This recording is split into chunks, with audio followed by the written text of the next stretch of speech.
Sempre existiu em mim uma estranha simpatia pela melancolia e pela solitude. Talvez tenha sido porque as grandes dores que o pequeno mundo dos meus sonhos me prometera foram pouco a pouco sendo desviadas do caminho que eu imaginava.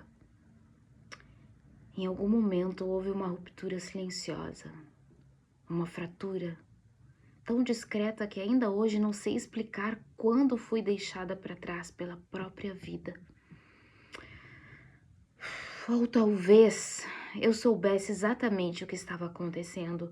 Talvez eu tenha percebido cada detalhe da perda, cada pequena renúncia, cada expectativa que morria sem fazer ruído. E justamente por compreender tudo, a conta tenha se tornado pesada demais para ser paga por uma única pessoa. Quando a vida apresenta uma cobrança tão alta, é natural procurar culpados. Procuramos alguém que nos explique de onde veio um preço tão cruel por algo que jamais escolhemos viver. No entanto, a existência raramente nos concede essa resposta. Muitas das consequências que carregamos não nasceram de nossas escolhas, mas das circunstâncias que nos cercaram antes mesmo de termos idade para decidir qualquer coisa. Ainda assim, reconhecer essa verdade não nos livra delas. As circunstâncias permanecem, habitam nossa história e caminham conosco, queiramos ou não. Aprender a viver ao lado delas torna-se uma das tarefas mais difíceis da existência. O filósofo espanhol José Ortega y Gasset sintetizou uma realidade numa das frases mais profundas da filosofia moderna. Eu sou eu e minhas circunstâncias. Essa afirmação ultrapassa a simples ideia de contexto. As circunstâncias não são apenas aquilo que nos rodeia, elas participam da construção daquilo que somos. Ignorá-las seria viver numa fantasia confortável, porém distante da realidade. Negá-las seria romper o diálogo entre nossa história e nossa identidade. É justamente nesse afastamento que muitas vezes nasce a dissonância cognitiva. Quando tentamos construir uma imagem de nós mesmos incompatível com a realidade que vivemos.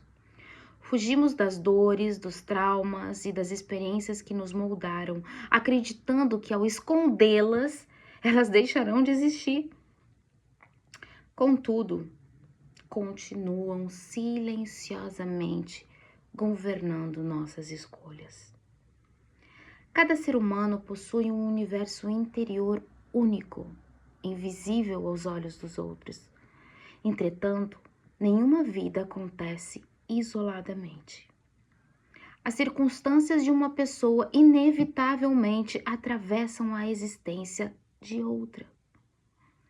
Somos influenciados pelas histórias daqueles que vieram antes de nós, ao mesmo tempo em que influenciamos aqueles que caminham depois. Tomemos como exemplo uma família comum, semelhante a tantas outras espalhadas pelo Brasil e pelo mundo. Nela vivem um pai, uma mãe, um filho e uma filha. Cada um possui seus gostos, virtudes, limitações, sonhos e medos. Apesar das diferenças, compartilham o mesmo teto, o mesmo cotidiano e vínculo que durante muitos anos será praticamente inevitável. Esse pai desenvolveu um vício em jogos. Depois de dias exaustivos de trabalho, encontra nesse hábito uma tentativa desesperada de aliviar o peso da responsabilidade e esquecer, ainda que por algumas horas, a sobrecarga que carrega sobre os ombros. Frequentemente, pergunta a si mesmo se todo o esforço valeu a pena. Cogita o divórcio, mas lhe falta forças para enfrentar outra ruptura. Permanece onde está porque acredita que sua missão é sustentar e proteger a família. O que poucos enxergam é que esse homem não nasceu assim.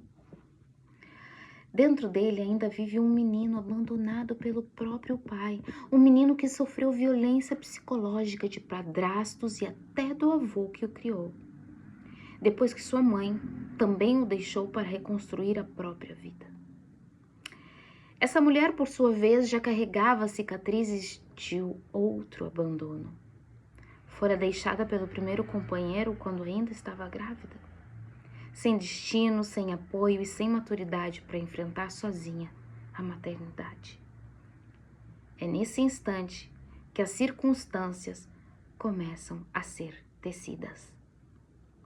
Na verdade, começam duas histórias ao mesmo tempo: a de um bebê que chega ao mundo completamente dependente e a de uma jovem mãe igualmente desamparada, tentando sobreviver às próprias feridas.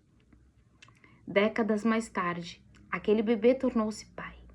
As circunstâncias de sua infância continuam vivas, agora disfarçadas de medos, impulsos, inseguranças e escolhas.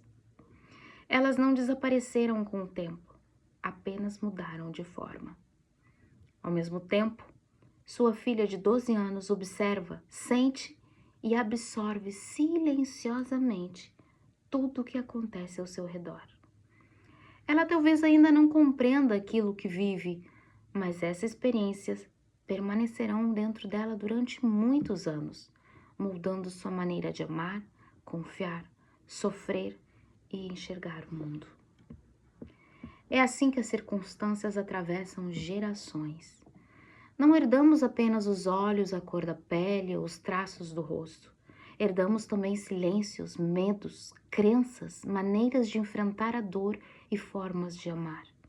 Algumas dessas heranças nos fortalecem, outras nos aprisionam. Por isso, compreender nossas circunstâncias talvez seja um dos maiores atos de liberdade que um ser humano pode realizar. Precisamos conhecê-las, nomeá-las e aceitá-las como parte da nossa história. Somente aquilo que recebe um nome pode ser observado com clareza. Somente aquilo que é reconhecido pode ser administrado com consciência. As circunstâncias jamais poderão ser apagadas. Elas permanecerão escritas na memória da nossa existência. Contudo, quando deixamos de fugir delas e aprendemos a compreendê-las, elas deixam de governar a nossa vida em silêncio. Continuam existindo, mas já não determinam sozinhas o destino que escolhemos construir.